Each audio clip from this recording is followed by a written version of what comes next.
Bismillahirrahmanirrahim. Assalamualaikum warahmatullahi wabarakatuh. Alhamdulillah rabbil alamin. Wassalatu wassalamu ala nabiyyina Muhammadin wa ala alihi wa ashabihi ajma'in. Allahumma alimna ma jahilna wa anfa'na bima 'allamtana wa zidna ilman nafi'an ya rabbal alamin. Bapak ibu jamaah masjid al-mu'minun yang mudah-mudahan dimuliakan oleh Allah Subhanahu wa ta'ala. Alhamdulillah pada pagi hari ini Allah Subhanahu wa ta'ala masih memberikan kesempatan kepada kita untuk bisa menambah amal-amal ibadah sebagai bekal kita berjumpa dengan Allah Subhanahu wa ta'ala. Kita lanjutkan pembahasan kitab Riyadhus Shalihin, masuk bab yang baru, bab fadli sudi fid dunya wal hasi ala taqalluli minha wa fadlil faqri. Satu bab yang ditulis oleh Imam Nawawi rahimahullahu ta'ala di dalam kitab Riyadhus Shalihin, bab fadli sudi, bab yang menerangkan tentang keutamaan zuhud terhadap dunia, wal hasi ala taqalluli minha, dan anjuran atau dorongan untuk menyedikitkan dari dunia, wa fadlil faqri, dan keutamaan seseorang itu diuji dengan kefakiran. Bapak ibu yang mudah-mudahan dimuliakan oleh Allah, salah satu sifat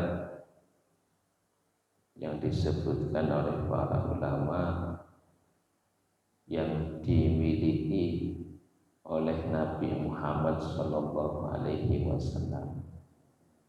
dan para sahabat dan juga tabi'in dan juga tabi'in dan orang-orang soleh yang terdahulu adalah as-suhud, sifat suhud. Sifat suhud terhadap dunia dan menyedikitkan dunia, mengambil dunia sepenuhnya, dan mereka itu lebih mengedepankan akhirat daripada dunia. Maka Ibnu Qayyim itu mengatakan di dalam kitab Madarijus Salikin, beliau menyampaikan wal Qur'anu mamlu'un. Quran ini penuh dengan ayat-ayat yang menunjukkan keutamaan at-tazhidi fid dunya, keutamaan zuhud terhadap dunia,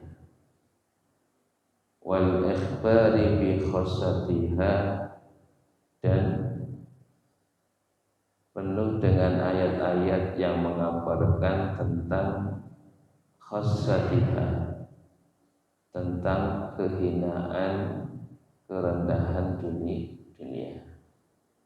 wa qillatiha, dan sedikitnya dunia. wan kita iha, dan anjuran untuk tidak bergantung kepada dunia, wasur'ati fanaiha, dan di dalam Al-Quran ada ayat-ayat yang menerangkan tentang cepat hilangnya dunia. Jadi Ibnu Qayyim ini menjelaskan di dalam Al-Quran ketika Allah itu berbicara tentang urusan dunia, maka Allah itu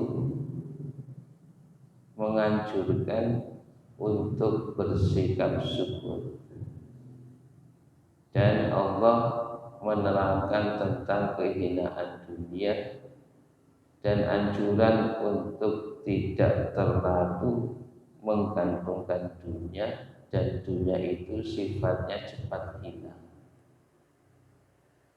Bahkan beliau Ibnu Qayyim menerangkan justru di dalam Al-Quran itu banyak ayat yang menganjurkan untuk senantiasa mengharapkan negeri akhirat,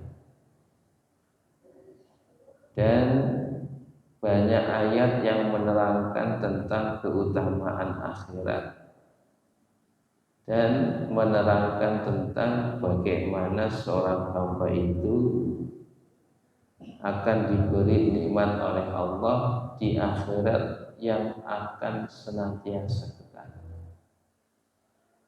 Maka beliau mengatakan, apabila seorang hamba dikehendaki oleh Allah suatu kebaikan, maka Allah Subhanahu wa ta'ala akan memberikan di dalam hatinya itu syahidan, seorang atau saksi di dalam hatinya, yang dengan saksi ini akan menyaksikan dengan hatinya itu hakikat dunia dan hakikat akhirat, sehingga dia itu lebih mementingkan akhirat daripada dunia.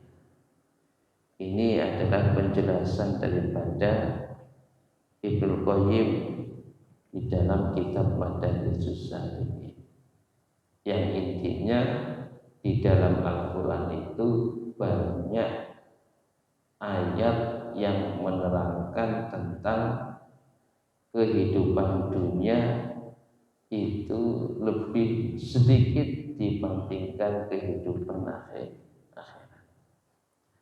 Bapak Ibu yang mudah-mudahan dimuliakan oleh Allah Subhanahu wa ta'ala, para ulama menjelaskan tentang hakikat zuhud.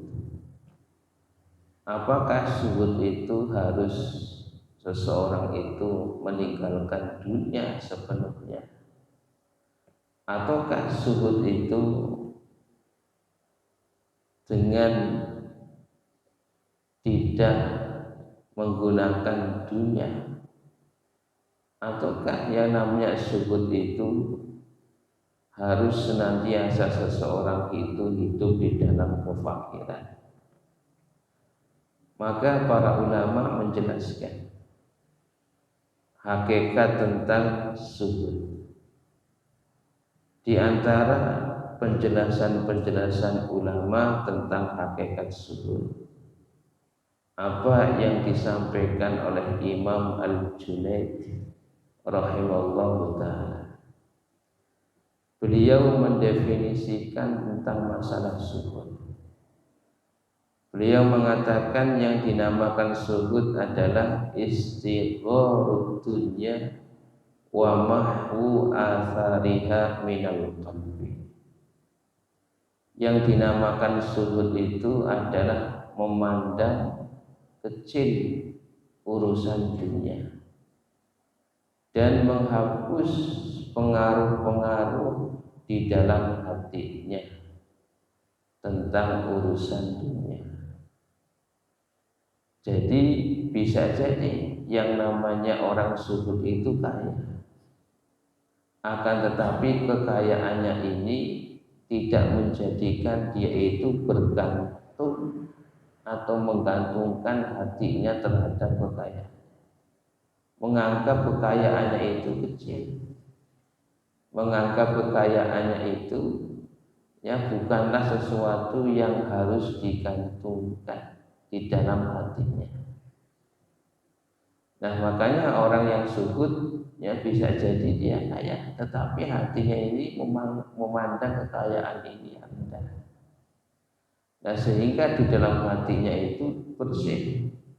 Bersih dari apa? Bersih dari pengaruh-pengaruh dunia. Terlalu cinta dunia, terlalu menggantungkan diri kepada dunia. Nah makanya juga disebutkan oleh Syekh Muhammad Syatto Ad-Dimyati. Beliau mengatakan wasuddu faktu ala qatil qalbi bil mali wa laysa huwa faktul mali. Kata beliau, yang dinamakan zuhud itu adalah hilangnya ketergantungan hati kepada dunia. Bukanlah yang dinamakan zuhud itu hilangnya dunia semuanya. Artinya yang dinamakan zuhud itu adalah bagaimana seseorang itu ketika punya harta, punya dunia, itu hatinya itu tidak bergantung. Bukan berarti yang dinamakan zuhud itu apa? Tidak punya harta. Tidak. Tapi bagaimana dia kaya, tapi hatinya tidak bergantung kepada kekayaan. Dia punya jabatan, tetapi hatinya itu tidak bergantung kepada jabatan. Ya, dia punya sesuatu ya dari perhiasan, tetapi hatinya itu tidak bergantung pada perhiasan tersebut. Nah makanya para ulama itu menyampaikan seseorang itu tidaklah bisa dikatakan sebagai orang yang zuhud kecuali di dalam hatinya itu harus kosong dari ketergantungan kepada nafkah. Nah, jadi ulama menyampaikan seseorang itu tidak dikatakan zuhud kecuali di dalam hatinya itu harus mengkosongkan ketergantungan hati dari 6 hal. Apa 6 hal itu?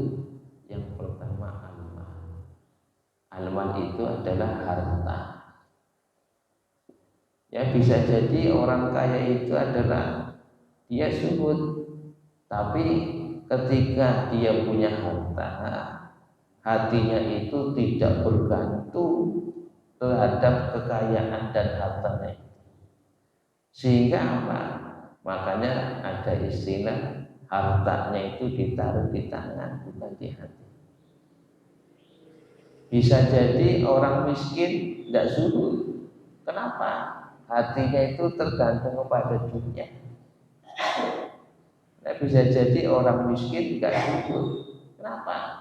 Masih ada tamak di dalam hatinya terhadap dunia.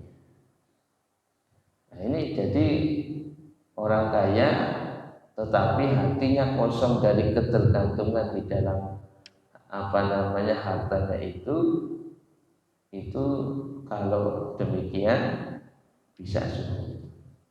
Nah kemudian harus kosong di dalam hatinya itu dari ketergantungan terhadap suar.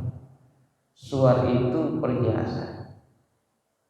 Artinya seseorang itu punya kendaraan banyak, seseorang itu punya pakaian bagus, seseorang itu punya rumah yang bagus, rumah yang mewah. Itu semuanya suar, perhiasan. Akan tetapi mobilnya, rumahnya tidak bergantung kepada rumah, tidak bergantung kepada kendaraan, biasa saja. Ya, artinya dia punya mobil, punya rumah yang mewah, akan tetapi dalam hatinya biasa-biasa saja. tidak tergantung kepada apa yang dimiliki. Kemudian wariasa. Riasa itu adalah kedudukan. Maka seseorang itu meskipun jabatannya itu tinggi, kedudukannya itu tinggi, tetapi hatinya itu tidak bergantung kepada kedudukan dan kekuasaan itu. Nah, banyak contohnya seperti Umar bin Khattab. Yang Umar bin Khattab itu ya sosok yang luar biasa. Yang meskipun dia itu punya kedudukan yang tinggi, ya, tapi tidak menggantungkan kedudukan yang tinggi. Nah, seperti sahabat Khalid bin Walid. Khalid bin Walid itu panglima besar. Tapi ketika ya pada saat kedudukannya itu digantikan Abu Ubaidah bin Jarrah, malu dia sudah ya tidak mempertahankan kedudukannya itu. Ya karena dia tahu yang namanya kedudukan itu adalah amanah, bukan sesuatu yang memang menguntungkan, tapi ini adalah amanah. Nah makanya orang kedudukannya tinggi itu bisa zuhud kapan? Ketika kedudukannya itu tidak menjadikan dia itu bergantung pada kedudukan itu. Akhirnya apa? Enggak dibela-belain. Kalau memang saatnya turun ya turun. Nah itu jadi hatinya itu tidak tergantung kepada kedudukannya itu. Wanas, dan hatinya itu kosong dari ketergantungan kepada manusia. Ya, jadi misalnya orang itu banyak pendukungnya, ya, seseorang itu banyak teman-temannya, tetapi banyaknya teman, banyaknya pendukung tidak menjadikan dia itu tergantung pada mereka. Suatu saat kehilangan mereka, maka dia tidak mengkhawatirkan itu, karena dia yakin yang ini semuanya adalah akan berakhir. Nah kemudian wan nafsu, tidak bergantung kepada nafsu. Hatinya itu tidak bergantung kepada nafsu. Maksudnya bagaimana? Apa yang diingini oleh nafsu maka dia itu bisa mencegahnya. Nah, kalau orang nafsunya itu pengen beli ini, ganti ini, ya ganti mobil, ganti ini, yang memang tidak ada manfaatnya, maka orang yang sulit itu harus bisa mencegahnya. Oh ini tidak manfaat, ini tidak manfaat untuk dunia saya, tidak bermanfaat untuk akhirat saya, cegah nafsu itu. Nah kemudian wa kullu ma dunallah, dan harus bisa mengkosongkan hatinya itu dari kebergantungan kepada selain Allah. Ini yang susah, Pak. Ya ini yang susah. Bagaimana hati seorang itu bisa kosong dari ketergantungan kepada selain Allah?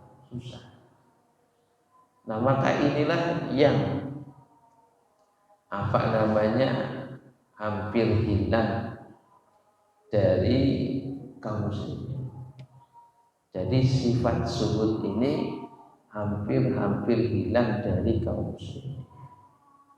Nah maka di sini Imam Nawawi itu mengingatkan, inilah sifat yang dicintai oleh Allah, sifat yang dicintai oleh Rasulullah, yaitu ketika seseorang itu zuhud.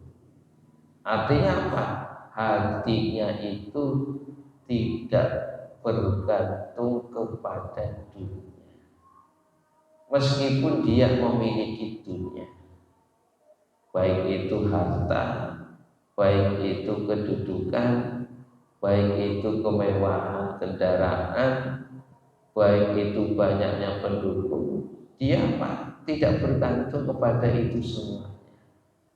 Nah makanya para ulama itu menyimpulkan, orang yang zuhud itu meyakini apa yang ada di sisi Allah itu lebih baik daripada apa yang Allah berikan sekarang.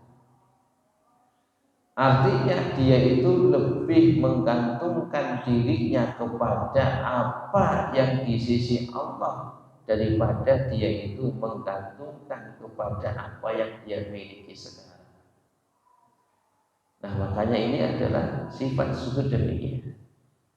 Nah, maka ketika orang itu di dalam hatinya itu tertanam sifat zuhud, maka dia itu akan terhindar dari sifat tamak.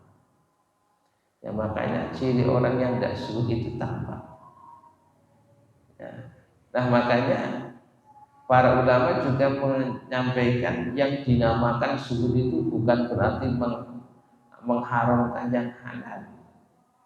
Misalnya orang nggak makan nggak makan daging, nggak makan sesuatu yang enak, enggak ada semacam itu. Dia makan enak, ya dia makan daging, dia makan apa yang dihalalkan, tapi hatinya apa?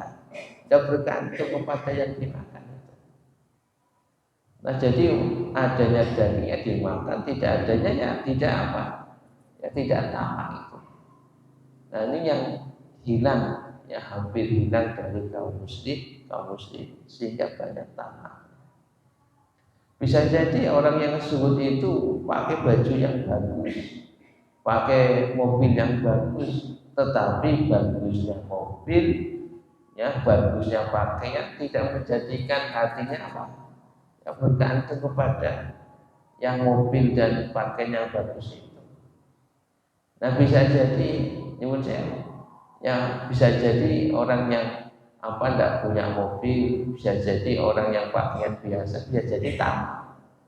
Ya di dalam hatinya itu bergantung pada dunia. Nah, maka Bapak Ibu yang mudah-mudahan dimuliakan oleh Allah, ya jadi kesimpulannya yang dinamakan zuhud itu adalah apa? Faktu ala qatil qalbi bil wa laisa wa fa'dan. Yang dinamakan zuhud itu adalah bagaimana seseorang itu bisa menghilangkan dari hatinya itu ketergantungan kepada harta, ketergantungan kepada selain Allah. Bukan berarti yang namanya zuhud itu tidak punya harta sama sekali. Nah, Bapak Ibu yang mudah-mudahan dimuliakan oleh Allah, ada satu hadis yang disebutkan oleh Imam Baihaqi di dalam kitab Syu'abul Iman. Di dalam Syu'abul Iman, Imam Baihaqi itu menukil satu hadis. Nabi Muhammad SAW menyampaikan, "Ma zahada 'abdun fid dunya illa ambatallahu'l hikmata fi." Tidaklah seseorang itu bisa bersifat zuhud terhadap dunia illa ambatallah, kecuali Allah itu akan menumbuhkan al-hikmata fi qalbihi, hikmah di dalam hati. Hikmah itu adalah bisa melakukan sesuatu yang dikehendaki oleh Allah. Artinya hatinya itu dibimbing oleh Allah. Hatinya itu dibimbing oleh Allah. Ini yang luar biasa. Kalau orang hatinya sudah dibimbing oleh Allah itu bijaksana.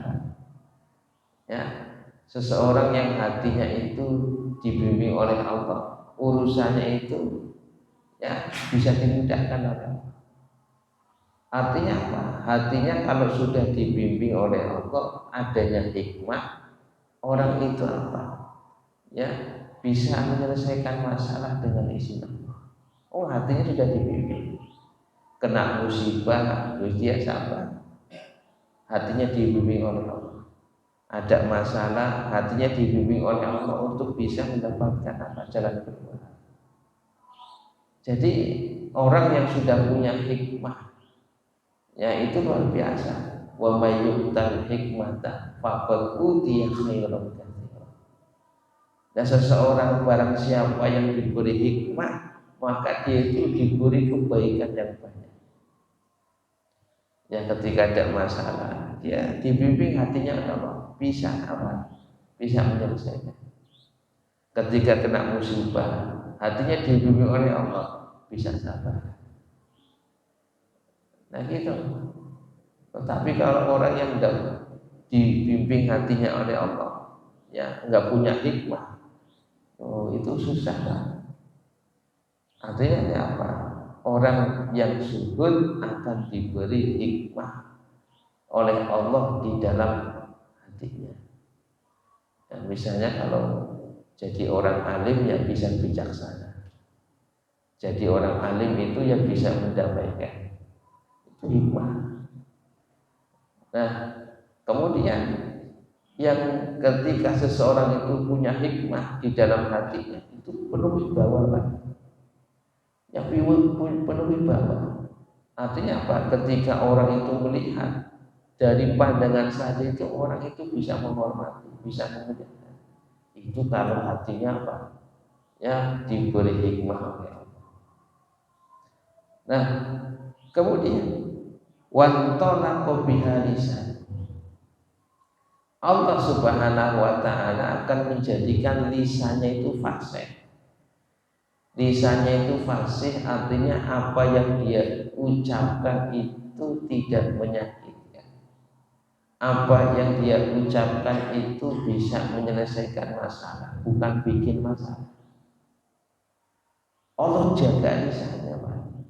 Kalau orang itu bersikap atau bersifat zuhud itu, lisannya itu fasih.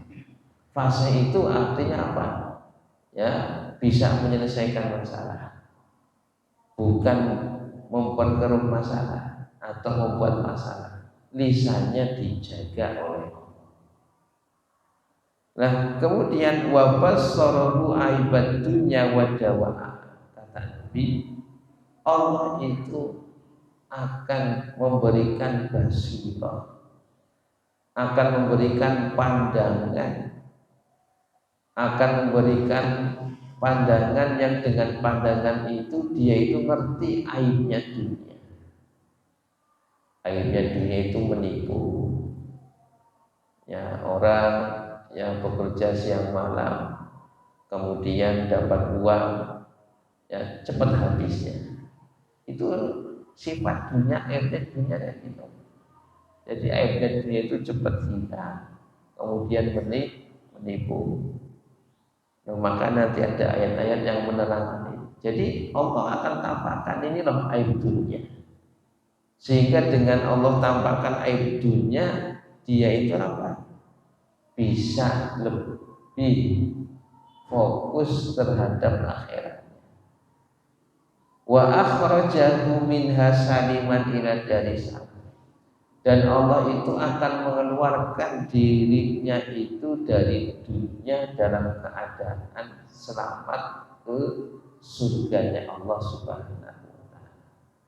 Makanya kenapa dia selamat? Karena dia jauh dari sikap taat. Nah, makanya ini yang disebutkan oleh Imam Baihaqi di dalam kitab Syarhul Iman. Jadi orang yang zuhud hatinya diberi hikmah, dibimbing oleh Allah. Lisannya itu dijaga oleh Allah. Kemudian Allah tampakkan kepadanya aib dunia dan Allah akan keluarkan dari dunia dalam keadaan selamat. Nah, kemudian Bapak Ibu yang mudah-mudahan dimuliakan oleh Allah. Ada satu hadis yang diriwayatkan oleh Imam Ahmad di dalam musnadnya dari Nabi Muhammad sallallahu alaihi wasallam. As-suhdu fid dunya rohatul qalbi wal badan. As-suhdu orang yang suhud terhadap dunia, atau sifat suhud terhadap dunia, rohatul qalbi itu jadi ketenangan hati, wal badani dan badan. Jadi ketika orang itu dalam hatinya itu tidak ada ketergantungan terhadap dunia, dia tidak punya sifat apa-apa. Makanya ketika orang sudah tidak punya sifat tamak, maka anteng Pak hatinya, dan badannya juga anteng. Ya udah, pokoknya dia cari sebisanya, dapat tidak dapat itu urusan Allah. Nah, itu yang sudah. Jadi orang yang zuhud itu enggak tamak. Kalau orang enggak tamak, hatinya tenang. Ya, kalau orang enggak tamak itu hatinya tenang, badannya juga tenang. Artinya dia itu enggak ngoyo. Dia tetap berusaha, ya, tapi hasilnya itu diserahkan oleh Allah sudah. Lo ada orang yang belum berusaha, tapi apa? Ya hatinya sudah tamak. Nah, makanya di sini kata Nabi, sifat zuhud itu adalah apa?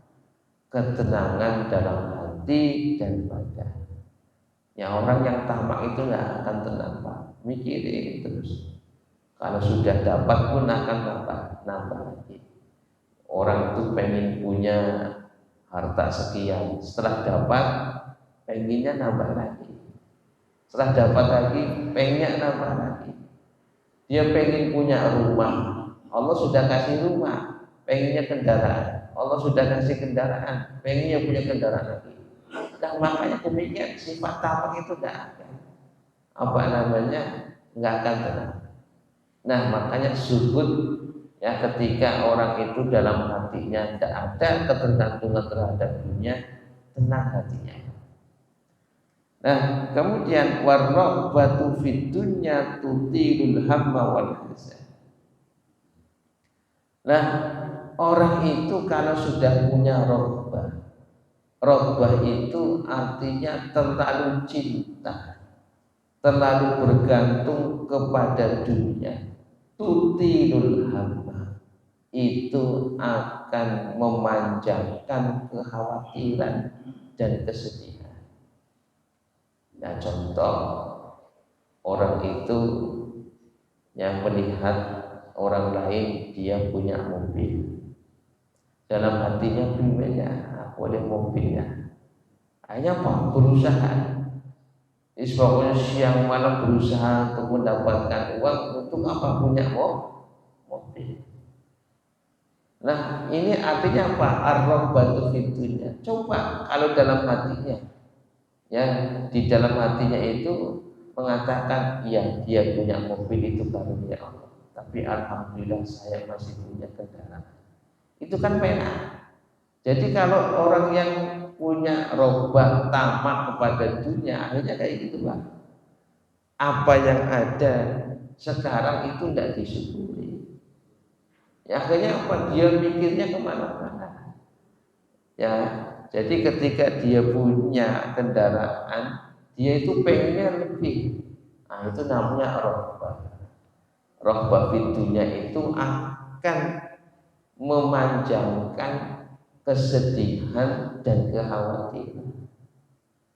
Nah, ini bahaya ini.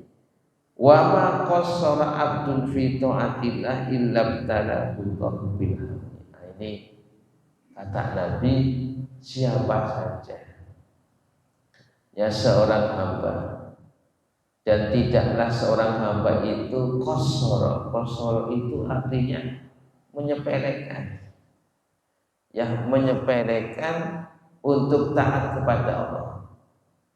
Artinya apa? Dia itu berusaha untuk senantiasa mencari dunia, kemudian mengesampingkan urusan taat kepada Allah, maka apa? Allah akan uji dengan kesedihan. Artinya apa? ketika dia itu mencari dunia, dunianya dapat. Tapi ketika dunianya dapat itu dapat musibah, akhirnya dia jadi sedih. Kenapa? Karena menyampingkan urusan taat kepada Allah. Hati-hati kan. Nah, ini kata Nabi, kalau orang sudah menyepelekan urusan taat kepada Allah, kenapa dia itu berusaha untuk mencari dunia sebanyak-banyaknya, Allah itu akan uji dengan kesedihan. Dunianya dapat, tapi Allah tidak akan memberikan ketenangan. Dunianya dapat, tapi Allah akan berikan kesedihan, entah itu dengan musibah, entah itu dengan hilangnya harta. Makanya sudah banyak contoh. Nah, makanya ini kata Nabi, ketika seseorang sudah bersikap syukur, tidak tergantung kepada dunia yang dimiliki, maka Allah itu akan memberikan nilai lebih. Nah, Bapak Ibu yang mudah-mudahan dimuliakan oleh Allah Subhanahu wa taala. Berikutnya ada ayat-ayat yang dinukil oleh Imam Nawawi rahimahullahu taala yang berkaitan tentang masalah syukur. Maka karena masalah syukur ini kaitannya dengan masalah dunia, maka Imam Nawawi ini di dalam menukil ayat-ayat, beliau menukil ayat-ayat yang menggambarkan hakikat dunia sebenarnya. Makanya salah satunya adalah dalam surat Yunus ayat 24. Allah Subhanahu wa taala menyampaikan, innama masalul hayatid dunya kama in anzalnahu minas samai fakhtalata bihi nabatul ardi mimma ya'kulun nasu wan anam.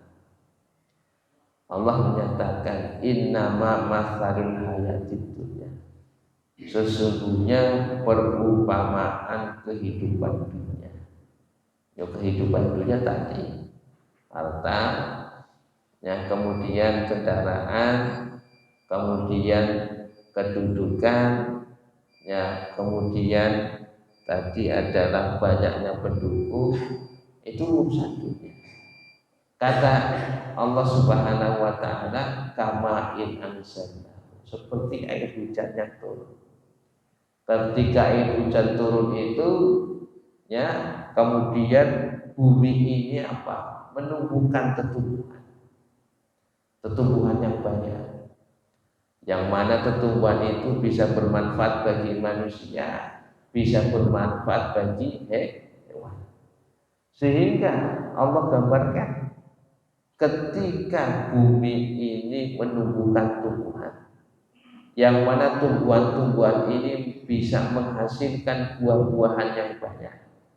Ketika manusia itu hendak meraihnya, kemudian Allah turunkan bencana yang menjadikan tumbuhan itu habis, hancur, sehingga seakan-akan tidak akan tumbuh. Yang seakan-akan tidak tumbuh sebelumnya. Itulah dunia. Jadi dunia itu apa? Sur'atu fanaiha, cepat hilangnya. Itu sifat dunia, cepat hilangnya. Makanya ketika orang itu apa? Mendapatkan dunia, ditaruh di hati, ketika harta itu hilang, ya sudah, hatinya itu akan apa? Ya akan gandrung sedih demikian. Nah, makanya hakikat dunia itu digambarkan oleh Allah demikian.